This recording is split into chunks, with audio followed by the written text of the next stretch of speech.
On the air. Hello. Hello. Oh, Carry on as I'm putting oil on me all over the place. is that Eh, is that on purpose? the little roller ball just fell out. There, now it's back in. Um, yeah, it's the those oils that I've started using, and the Y- lemon is kind of a The emollients. perk me up. So Yay. Perking is I good. like to be perky for this. Perkiness is Sarah's good. laughing. I, I know I can see. Careful, Sarah, or I'll put the camera on you. Dun dun dun dun. Thank you, Tara. Tara says she loves my hair. I like it better than I initially did. Oh, I like it a lot. Initially, I loved the bangs because this was what was driving me freaking crazy. And but I didn't like this part, but she kind of wispied it a bit more, and I like it better.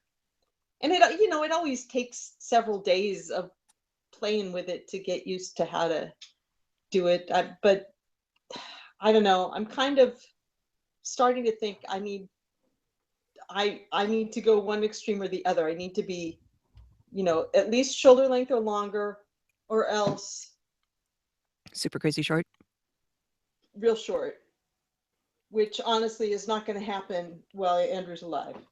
But So, you know about my student, my first year teaching when I was student teaching, who told me that I was personally bringing about the apocalypse because my hair was short. no. I didn't tell you this story. Oh, wow. I was actually just talking to Jennifer, one of the Defarge designers from Else and Shakespeare. I had really short, like Demi Moore short, ghost short hair, and I was teaching creative writing and junior writing, and I had a Bible in the classroom because if you're gonna do the Puritans, you have to have access to a Bible, Right. a King James Bible, to be able to look at passages and see them in Yeah, and you're context and not going stuff. to use the message or Uh-uh. something No, like or the New Jerusalem, or nothing like that.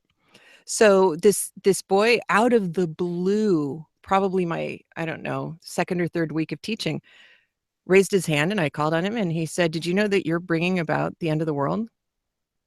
And I was like, how am I doing that? I was 25. I thought, wow, that's way more power than I thought I had. And he said, well, because it says in the Bible, when men look like women and women look like men, that's a sign of the end times. And I said, wow, that's really interesting. Here, take the copy of the Bible and find that passage for me, because if that's true, I need to start wearing a wig. I don't want to be responsible for all the tribulation, all on my shoulders. And so he sat there for the rest of the class, looking, that. Looking for probably, it? yeah, probably reading the book of Revelations for the first time in his life. And came up to me at the end of class and said, I can't find it. And I said, well, go ask your pastor, for the chapter and verse, because I want to know Right. what I'm up to. That was the last time you mentioned the Bible in class. Okay. Personal pet peeve here. Pet peeve alert. There is no S on Revelation. It's Revelation singular. There's no S. Singular. Oh. Drives me nuts. That's like me with begging the question. Yeah. So it's just one of those things. It's like Andrew goes nuts over um depictions of the manger scene that have the three wise men there. Hmm. The three wise men didn't come at the birth. They came later when he was a child, not a baby, It took not a a little newborn while for them to get there. child. Exactly. So that Andrew, he goes off. That and the non-erasable pencil that they had you sign your name in when you go to vote. Or non-erasable, yeah, which he always pulls out an eraser and erases it in front of them, and their jaws just drop, and he uses his own pen to sign his name. I love it. So AT says hers is few and many. Mine has been lately and less and fewer. fewer, which the boys both get wrong. And I correct them without even thinking about it, and they just look at me.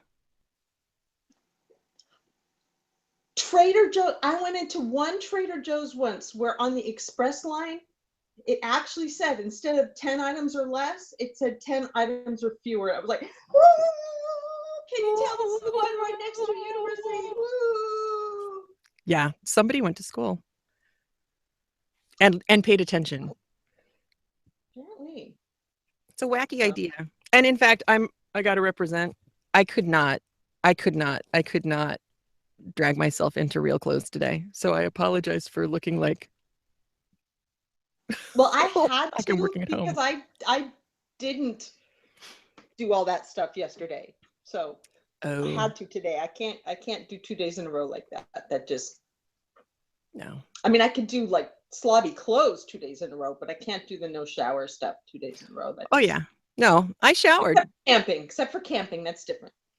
I showered and I've been putting my hair up in a ponytail on top of my head, and then it kind of slowly slides down my back as it dries. And then I take the duty bobber out late in the day, and it's like fabulous wavy flowiness. And there's nobody around to see it. And oh well. Okay, before I forget. Yeah. You know this, I told you this and it made you laugh, but the others participating in the chat room don't know. So the girls have many friends in common. They have some their own friends, but they also have many friends in common. And so when partial squad was over one day during this hiatus between recording, the fact that I'm on a podcast came up, and the girls were like, no, what? I want to see. And so on the big TV on YouTube, they played part of a couple of the podcasts. It was hilarious. And one of them declared that we should change the name of the podcast to The Woke Knitter. So this is now The Woke Knitter. Now Sarah is horrified 6 feet away from me, shaking her head because she was just mortified. She, as any normal kid, she hates it when her friends think that we're cool. But yeah, so we've been told. So Michaela, if you're watching, our subtitle will now be The Woke Knitter. It's our secret title. But I want to know, why are we woke? Why have we been woked? Well, she declared me woke a while ago. This is like being fat, PHAT? Yeah, woke is you're aware, you're alert, you know what's going on. You know, which Sarah's now practically weeping because she's so cringy at this. But she and my 16-year-old can get together online and just whine about having parents who are on YouTube and podcasts. And yeah, it's a thing. It's a thing. Just woke in that sense, Vicki. There has to be a sniglet. There has to be a sniglet, like a word for the feeling that kids get when their parents are online and visible more than they are. We've got to invent a word for them. All right, CraftLit chat room. Go for it. One of their other friends who comes camping with us sometimes, one time she looked at Abby and said, your dad's cooler than I am, and that's not cool. I like that. So, that's pretty good. Andrew rated. That's excellent. Oh man, I like that. Oh, that's interesting, Vicki. Vicki, where do you live? What part of the in your world? What part of the world are you worlding in?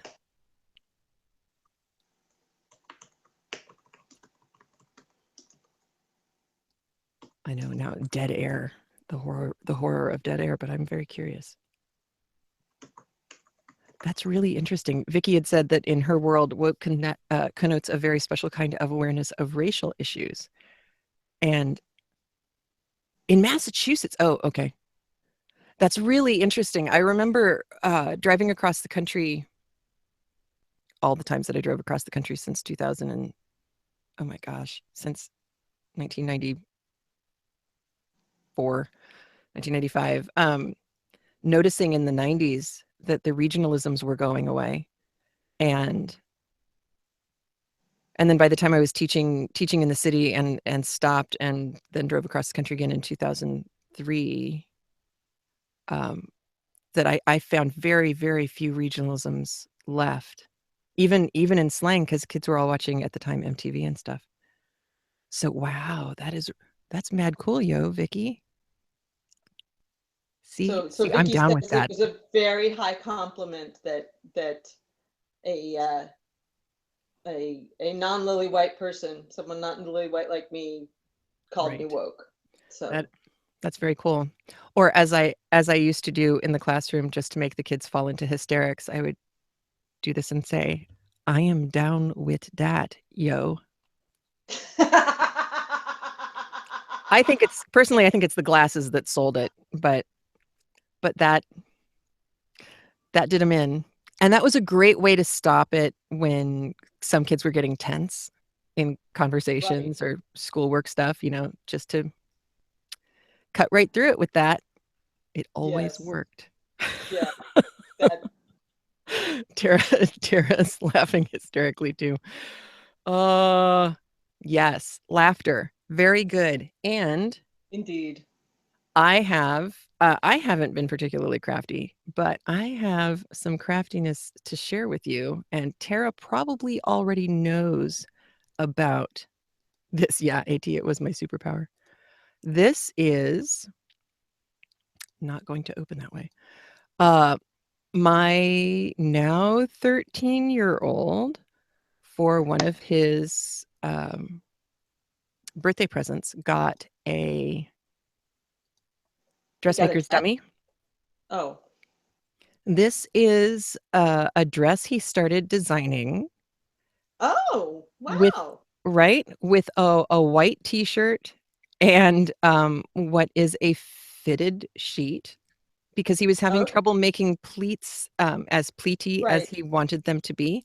And he was just digging through old fabric piles and he found that. And that's one of them. And then there was another that I got another view of it, but I have to open it because it didn't open properly. But yeah, he's been going to town working it. And That's cool.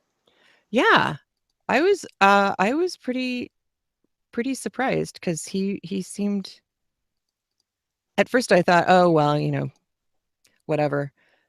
He's just going to goof around with it. But then it became pretty clear that he needs to take some actual Mhm. tailoring classes, because he has not ever sewn anything on a sewing machine from a pattern. So those darts that you see him putting in and stuff, that's him just having figured that stuff out.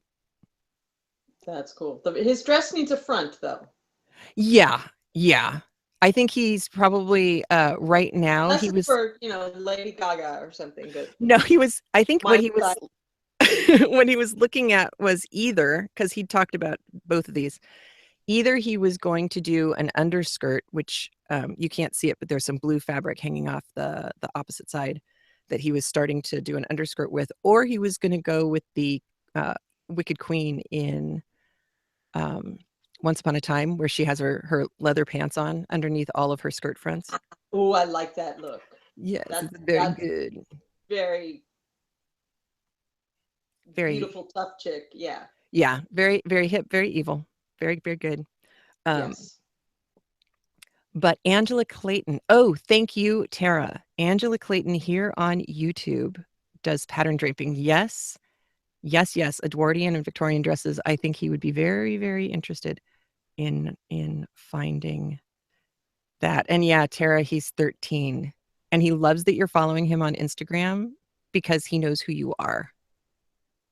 He's like, oh, Ah, she's this Shakespeare woman. Like, that's Tara. She's like, oh my gosh. So you made his year by following him on Instagram.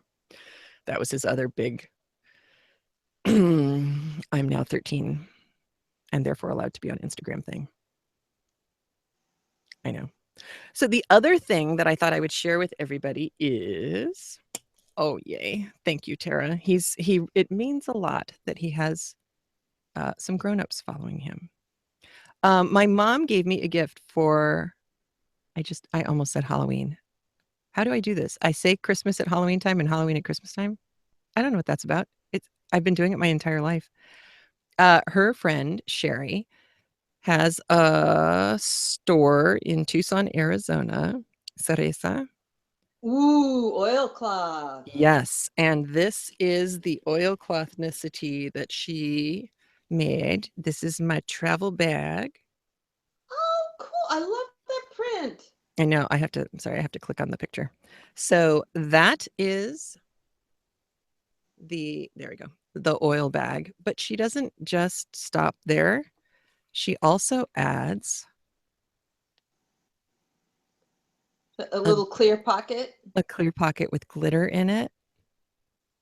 Let's see if I can focus it better. Oh, so it's not a pocket that opens, it's just a decorative pocket. Yes, it is a decorative pocket. And then on the zipper, there's a little tiny bottle of glitter.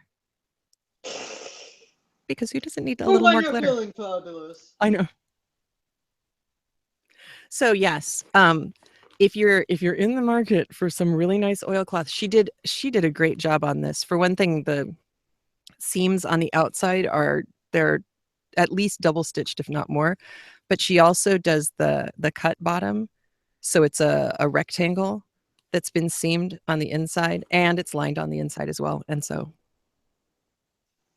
I love it. So Tara says that that's called a shaker pocket. Oh, it's a thing. It's a thing to have the little doohickeys there. I like that. Shaky. And AT asks if she painted the fabric, and I am not sure. Knowing my mom and her friends, the chances are yes, because she signed it. Oh. And if she didn't paint the fabric, it is possible, like hand paint the fabric, it is possible that she painted the template that they made the fabric, that they printed the fabric off of, because it looks like it was screen painted. She could easily have done it. I'll have to look at her website more. I just looked at it and went, oh, wow, cool stuff. And then when we were in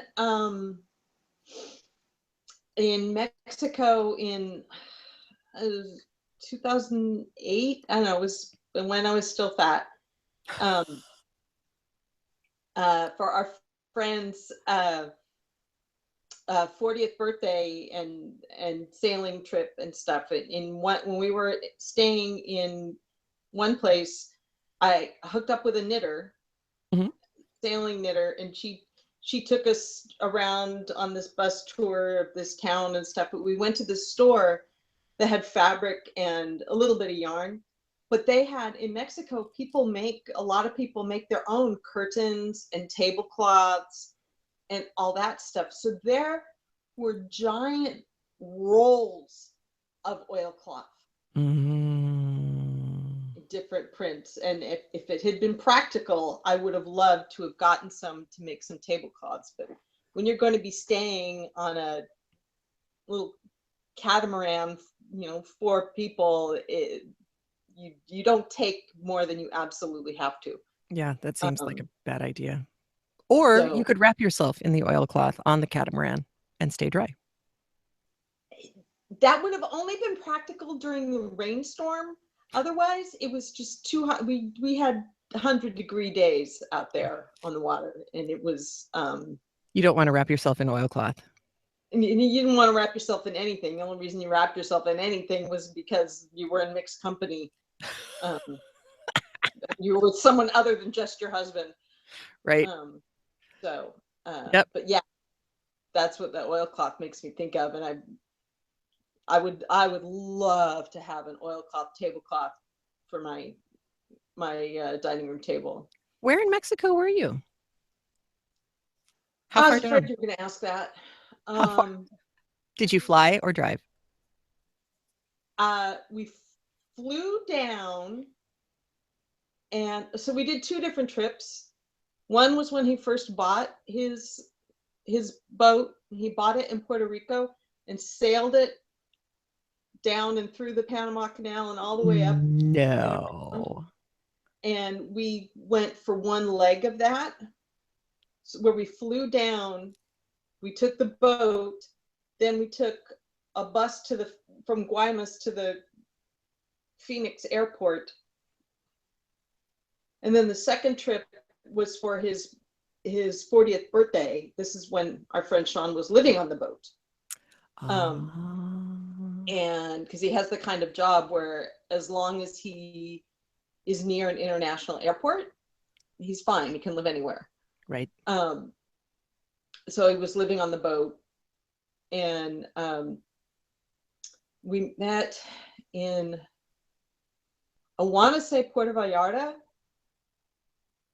and he had rented a condo and other people rented places, and we had this big party, and then a handful of us took the boat on another trip.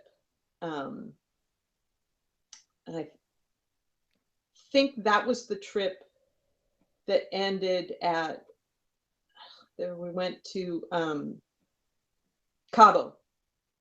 I was going to say, was it the Baja side or the We went to Gulf? Cabo. And I forget the ending part of that trip. I remember we got off the boat a day earlier than anticipated and needed to get a hotel room. But other than that, I don't remember the ending of it. It's all a blur. But it was awesome. I mean, there's nothing that beats sushi made from a fish that the person sitting next to you caught an hour ago. Yep. It just. Yep. I was and that talking also where I unfortunately discovered gin and tonic. Oh, yes. Yes. Pretty awesome stuff. It's a good thing I don't drink anymore. It's the lemon lime summer. And when it's blazing hot. Oh yeah. An icy cold gin and tonic. Yeah. I got some really great pictures of sunrise and sunset from the boat because we all took turns driving the boat. Oh, cool. And also quite the experience being on the boat in the rainstorm. Yep.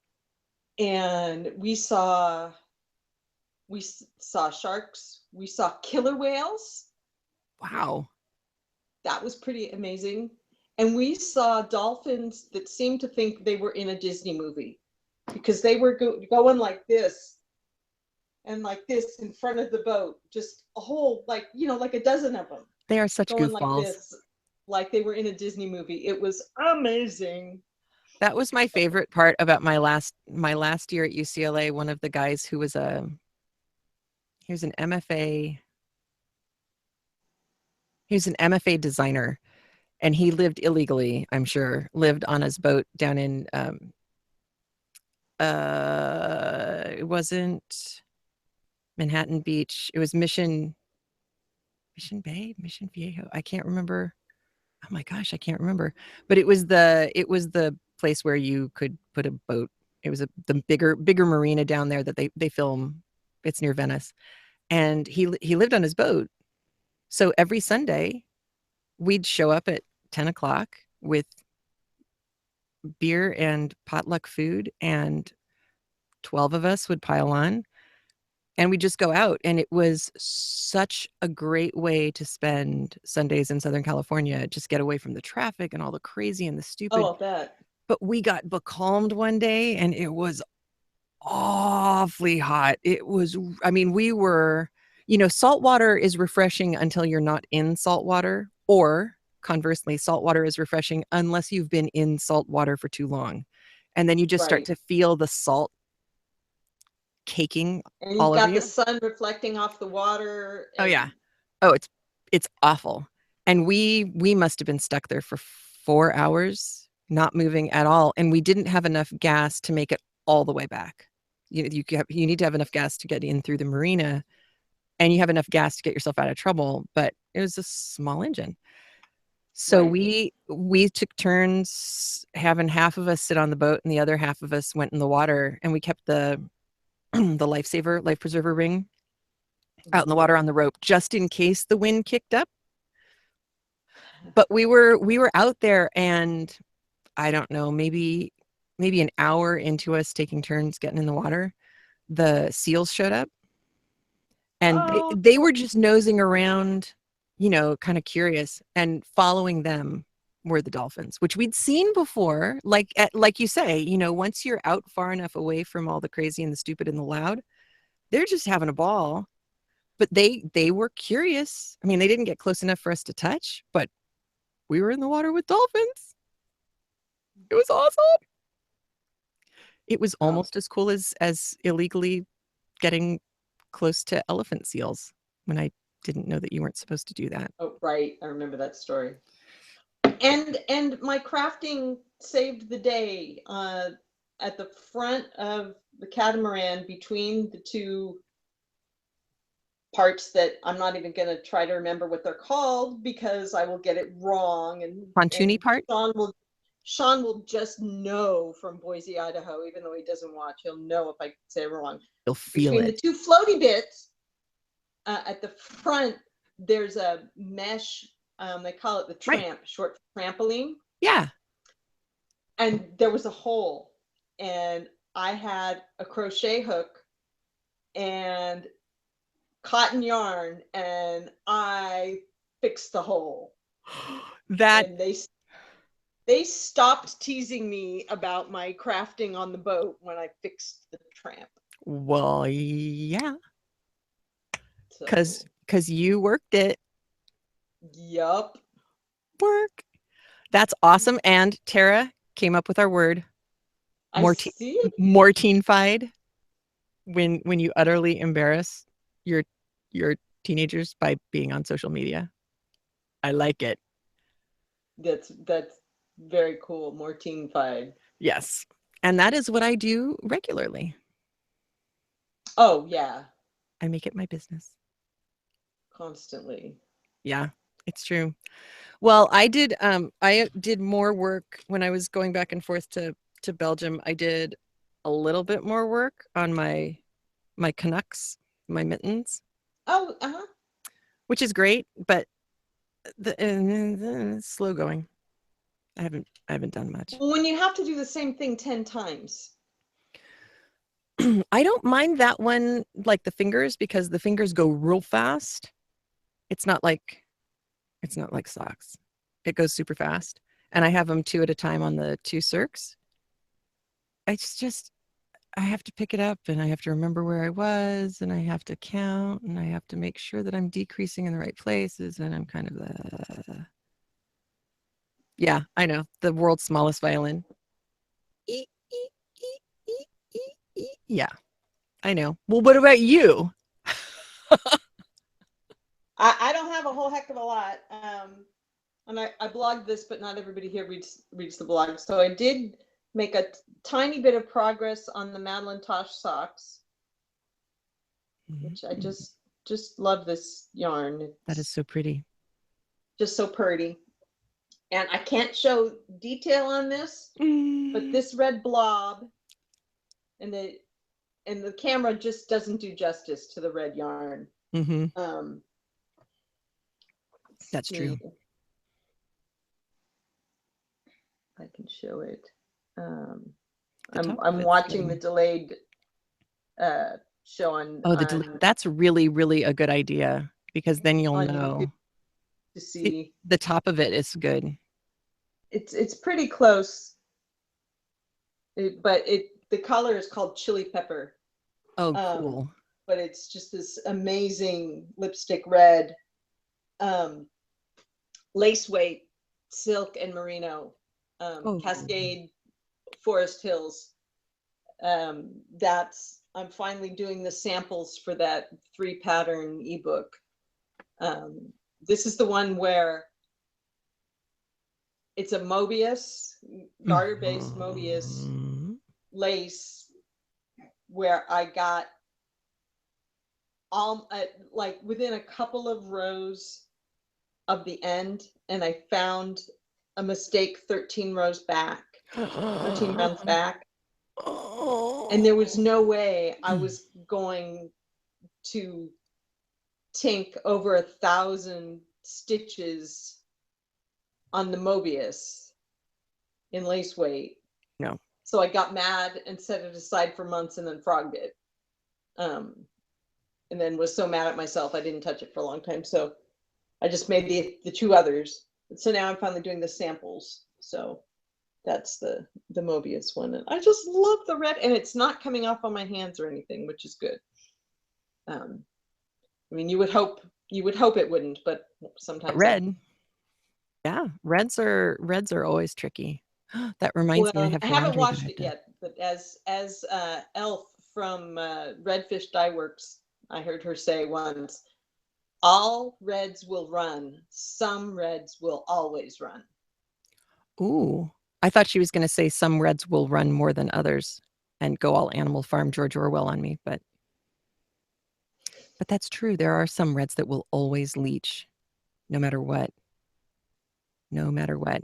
And Tara was just talking about that red being Nana Ruby red, which made me think of Trevor Noah's book, The Born a Crime. Have you heard anything about this, Erica?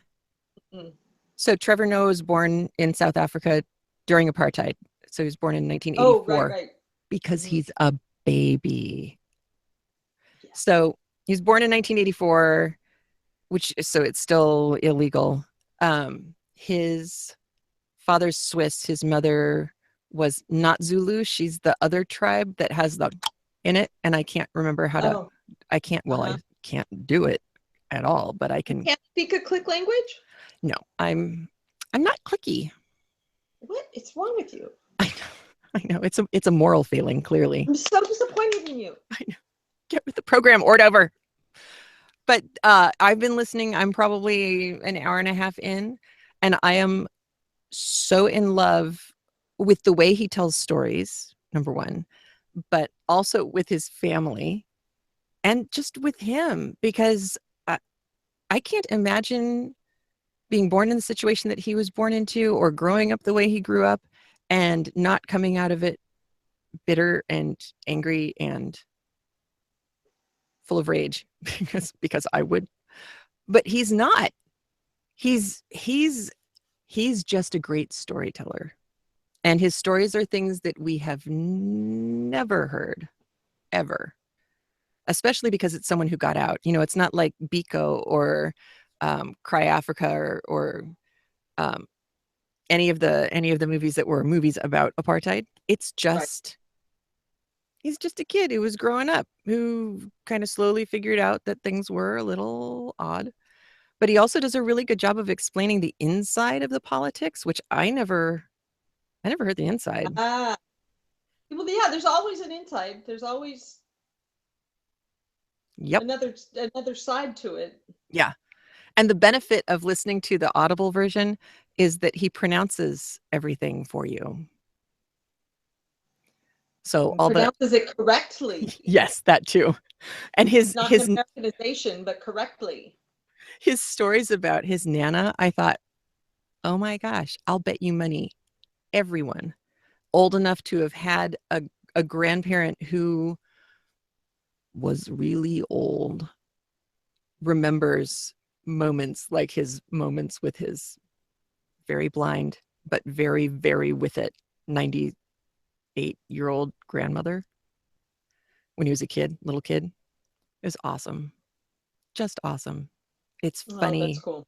It's funny and it's heartwarming and it's fascinating. And he's a marvelous reader. He does a really nice job. I mean, with his own stuff, which you would say, well, duh, but not everybody reads their stuff well. So yeah, no, being able to read out loud in a way that people can stand listening to is not an innate skill for everyone. Nope. It used to drive me crazy in high school when we would read stuff out loud. Oh, yes. Oh, I You know. should, you really should not make people who don't want to read out loud, because sometimes the reason is because they know they're going to stumble and they know they're going to do it poorly. Uh-huh. Why force them to embarrass themselves that way? I know. It's one of those things where you're supposed to know what the kids' fluency levels are, and that's the easiest way to gauge it. But Right. it was painful.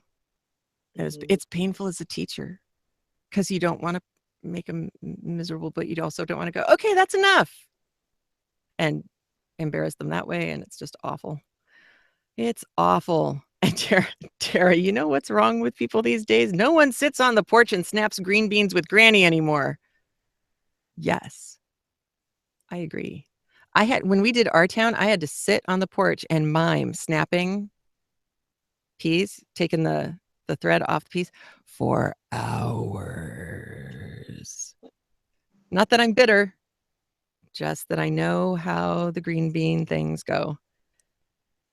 And AT, I know about what you mean. She said, I used to think I'd hate audiobooks for the same reason, because it's hard listening to people read if you can read faster and with the right voices, especially in your head. And I know, CraftLit had some not such great free audio. We've slowly gone back and replaced what we've been able to with better readers over time, but it wasn't all perfect. Oh, and AT said, speaking of audiobooks, LibriVox just released a new to them Jules Verne book, The Steam House. She hadn't heard of it before. Let me know how that is. I've been looking at Jules Verne. I've been eyeballing Jules Verne for a while.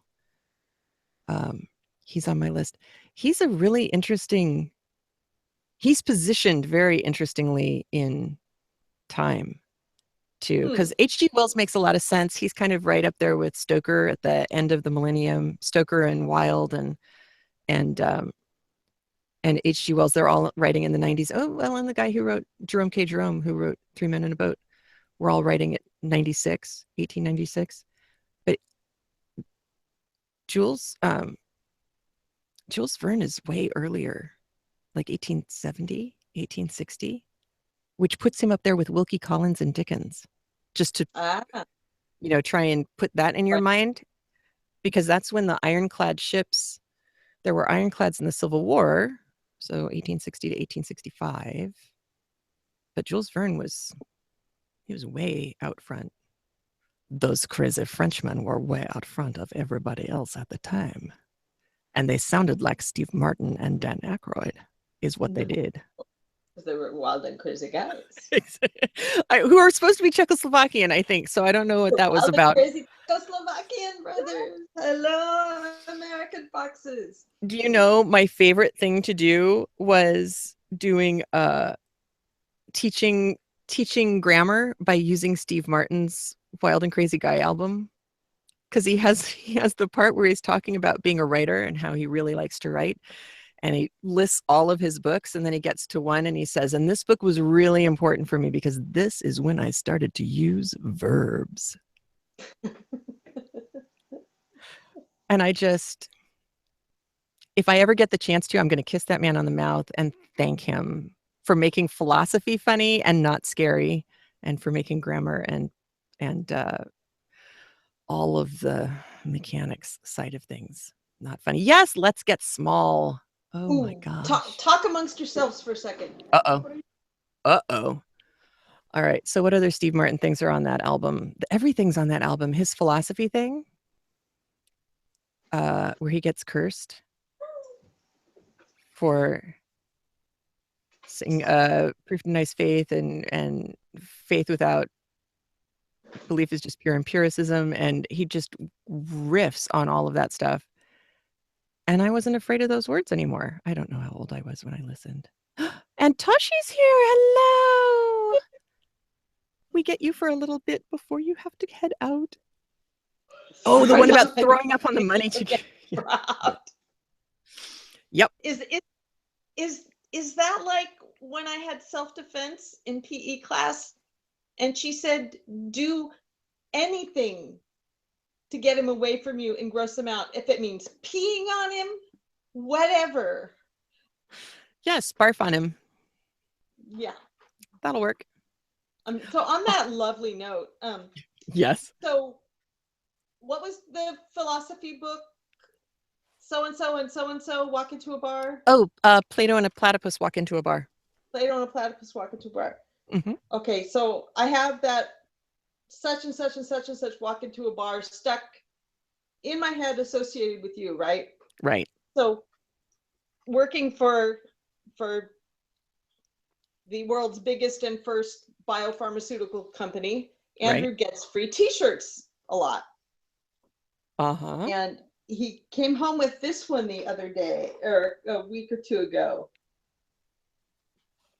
I love it. So it says two scientists walk into a bar. It's a Genentech podcast. Now that's a beaker with a martini olive in the middle of it. I like that part. So this is funny levels. One, the whole two guys walk into a bar humor thing, but it's also a play on how Genentech started, because the whole idea of the company came about from these two scientists sitting down in a bar over some beer talking. And there's actually on campus a statue of the two guys sitting at a table with beer. That is awesome. Erlenmeyer flask. Thank you, AT. That's it. So anyways, I thought of you when I saw that, and this is my first chance I've had to show you that. Yay! It's like a Genentech podcast. So that's awesome. That's like my Feynman thing. Did I show you guys that last time? My Feynman find? Maybe. Feynman's lost lecture. Oh, no. So I know this doesn't sound like something that I would like, but I'm also the person who did Flatland on purpose. So this, I stumbled on this. I went down a rabbit hole. I don't remember what I was looking for really, but I found a reference to Feynman's lost lecture. And I found out that it's a box set. There was a book, it's not very thick, that was written by two former students who had been there for this lecture. And what they were talking about with his lost lecture is that Caltech taped or videotaped, well, filmed or audio recorded all of his classes, because the guy's such a crazy genius teacher. Not just a crazy genius, but he was the guy who did the, if you can't explain it to a 10-year-old, then you probably don't understand it very well. So he was famous for doing lots of things, and you can find tons of his lectures online, and you will understand physics so easily listening to this guy. I mean, not that I'm going to go out and do the math, but that conceptually I understand the theory. I understand how it works now. This one, he's a little more down to earth than Sheldon. Oh my gosh. Oh yeah. No, not only that, but he's from New Jersey. So he's got kind of an accent, and he's talking about how the earth, it rotates and it does these things, and he's kind of crotchety. He's the guy who did the O-ring in the Challenger thing. He's the guy who figured out that the O-ring, if it got too cold, would no longer be flexible, and that broke the seal that exploded the space shuttle. He's the guy who had the O-ring in his ice water.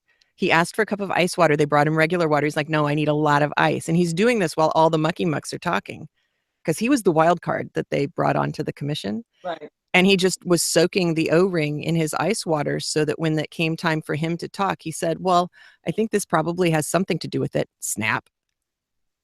And all the reporters went, So Feynman, as a younger man, was, aiming towards being that guy. This lecture, which they have, it's not that he had a lost lecture. It's that you can see on the board behind him all the chalk. Mm-hmm. So they had all of his notes for all of his lectures along with the audio. Just like in Flatland, we had all of the geometric designs that I was adding to the app and the podcast. Right. They lost his notes. So they got the audio, and the two students of his tried to recreate his Oh, wow. his physical notes, what he was putting on the board. So I started listening to this, and I got to chapter 3, which is the beginning of the actual it's the beginning of his actual talking. I got that far in before I said, "Oh, I need to go see if they've got a picture of this." And his pictures are really, really simple. And what he does is he goes back to Newtonian physics, and he proves that the planets revolve around the sun in elliptical orbits instead of circular orbits by using nothing more than plane geometry. No modern math, stuff the Greeks could have done, which means an 8th grader could prove how the planets move using this simple math if you follow what he does. And I thought, oh, I've got to take a listen to that because I can do geometry. It's amazing. It is just amazing. I would never have expected me to get into stuff like this. So then I was at my son's school, and his physics teacher was there, and I said, "Hey, did you ever see the Feynman's Lost Lecture thing?" And he went, "Feynman." I'm like, all right, I'll bring it to you. So I had it out because I'm going to take it over. But yes, watch his videos. Oh my gosh. He's funny. He's the hexaflexagon guy. He's one of the 3 kids who made the hexaflexagons. Ah. When he was a youngster, younger than that, man. He wasn't quite shaving yet when he started the hexaflexagon thing. Cool. So yeah. I vote yes. 3 thumbs. I'll borrow other people's thumbs. I'm going to do 3 thumbs up. Not just 2. Here, you can have my extra. Excellent. Excellent. Oh, yeah. And Toshi, I'm not surprised that there were a lot of women involved in the E=mc² thing. But did you see, Toshi, have you gotten Hidden Figures down in New Zealand yet? I'm wondering. I loved that movie. That's what I talked about last time. And Platypus. I have not listened to Plato and a Platypus Walk into a Bar as an audiobook. If one of the 2 guys who wrote it read it, then yes. If Danny or Richard, if either of them read it, then I would say yes. And Feynman does rock it old school. We lost a great mind when he died. And he was on, speaking of Sheldon, we caught the tail end of it was probably a repeat for all that, of Big Bang Theory. And there was a Feynman joke in the last 30 seconds. And then you know how the Chuck Lorre Productions, they have that freeze frame? Right. The first thing... Not they're long enough for you to read it, about the text this long, yeah. Exactly. This was the only time I've ever seen one that was short. And it said 2 things about Feynman. Number 1, that really was Feynman's van that Sheldon was talking about. And number 2, no, it didn't get blown up. And that was it. That was the entire Chuck Lorre text on that one. All right, then. Oh, Toshi, well, you've got to. It's got to come because it's winning awards. So it's going to make it to New Zealand. And then you'll want to take the kids because it's just awesome. It's awesome and sweet and heartwarming and a shocker that I never knew any of it. All right, I've yammered. Do you have anything else to yammer about? Well, 2 sort of old schooly things. Sarah was watching the old school Christopher Reeve's Superman movies, and we are so yes, Toshi, Big Bang Theory is a lot better than it has any right to be. It's amazing. It's true. But well, first of all, for my kid to be ranting and raving about how that's not how science works, that couldn't work. But she was very proud of herself for predicting. Spoiler alert here, okay? If you haven't seen the first Christopher Reeve Superman movie, It's been out for a while. It's okay. oh, yeah, it's been out since the 70s here. Ouch. Yeah, I know. So Lois dies,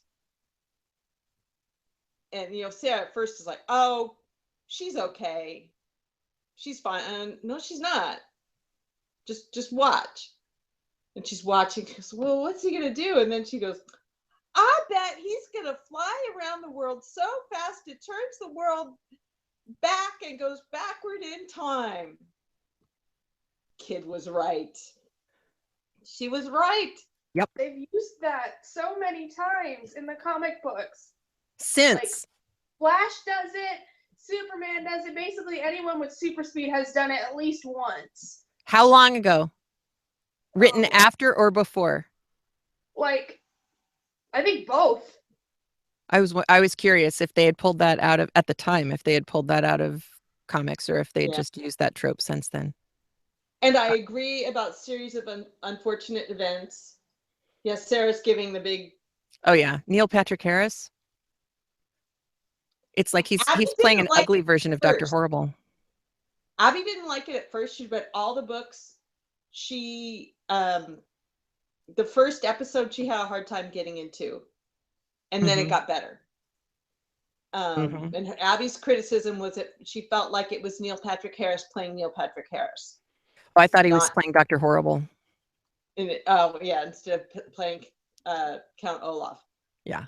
But it was fun. And did you notice that Patrick Warburton gave himself Lemony Snicket's lisp?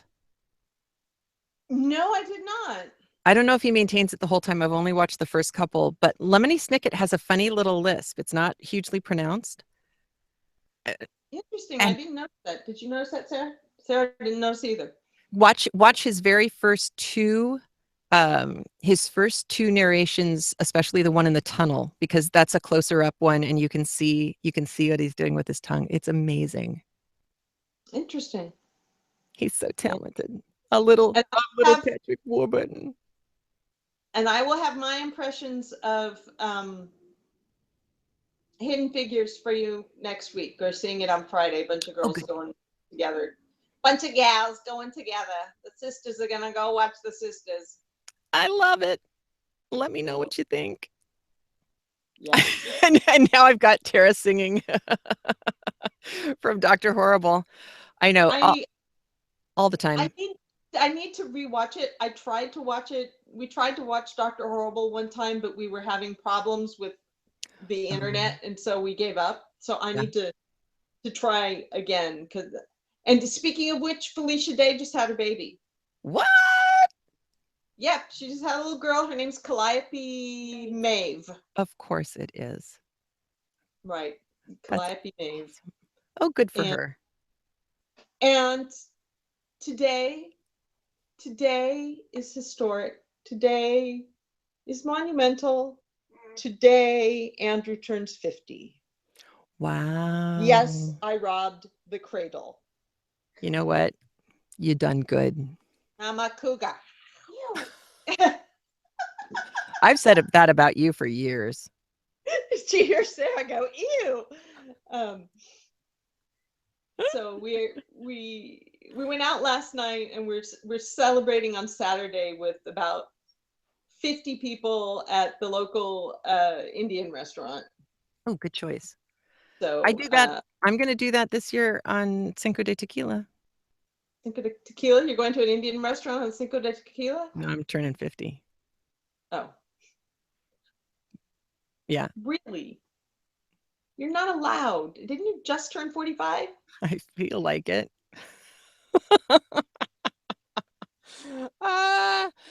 Yeah, I'm not thrilled. This whole aging thing, I'm over it. I'm not a fan. 50 I didn't have a hard time with, but 51 and 52 were weird. Yeah. Those were just weird. Yeah, I felt the same way about 48 and 49. It's not. Andrew's thing that he told his coworkers, we forget that his gang of friends at work are all so much younger than we are. I know. Most of them are under 30, and we forget that we're the fun older couple. But Andrew told his coworker recently, he said, I can tell I'm getting old. Number one, I'm on blood pressure medication. Number two, I can't remember if I took my medication this morning or not. And on that happy note, all right. I look forward to hearing what you think about the movie next week. Are we on next week? Yes, all the way through February. Every week, all February. I don't travel again until March and April. Okay, cool. Yay. All right. All right, chat window. I know we've got to get a name for you, like Peanut Gallery, but better. Because you guys are awesome. It's always good to see you. Sarah says, yeah, she's the Peanut Gallery. That's right. She's the Peanut Gallery. So you guys are the Crafty chat. We got to come up with a word that starts with C, so we have the alliteration. Mm-hmm. Crafty, and I'm certainly not going to say Crafty Crones. Cashew Gallery. Oh, Toshi, I'm so sad. Yeah, the meme thing. Not everybody knows what those things are. Oh, I brought iFunny up with people, and they just went blink, blink, blink. Speaking of memes, did you see Andrew showed us this? And yes, Craft a lot is good, Vicky. I like that. Apparently, Ted Cruz has been trying to get other guys in government together for these pickup basketball games. Right. And some Twitter account person out there said, well, I want to see a picture of Ted Cruz playing basketball. So Ted Cruz found a picture of this one kid from Duke who looks like a young Ted Cruz. Oh my God. He's from the Duke basketball team. And Ted Cruz tweeted the picture. Totally. And then the Twitter account person tweeted something really, really rude back. Meh. And so then Ted Cruz tweeted the meme of, well, that escalated quickly. Good on him. I'm glad he knew that existed. And then Andrew looked up this Twitter account. I don't remember the name. That's why I keep saying Twitter account person on Wikipedia. And someone had changed the Wikipedia entry so it said owned by Ted Cruz. I like that too. Whatever your politics are, that's funny. That's funny. It's right. Good. They're the Zodiac Killer. Did you hear that? I heard the Zodiac Killer. She said refer to Ted Cruz by his rightful name, the Zodiac Killer. Do you have proof? I mean, have you seen the sketch artist renderings of what the Zodiac Killer looks like? It's scarily like Ted Cruz. Yeah, like Ted Cruz with glasses. Yeah. It's true. Ooh, Craft Literati. Ooh. I like that, Toshi. Craft Literati. I'd like Craft that. Lot or Craft Literati? Craft Literati. I like that. It makes everybody sound special. Tara points finger. I like her. All right. Have a great week, everybody. And we'll see you next week because we're on next week. And I'll, even wear real clothes instead of just my sweatshirt. Well, I hope you're not wearing just your sweatshirt. No, I have pants on too. Sweatpants. Because it's not Wednesday. Wednesday is pantsless day. Oh, that's right.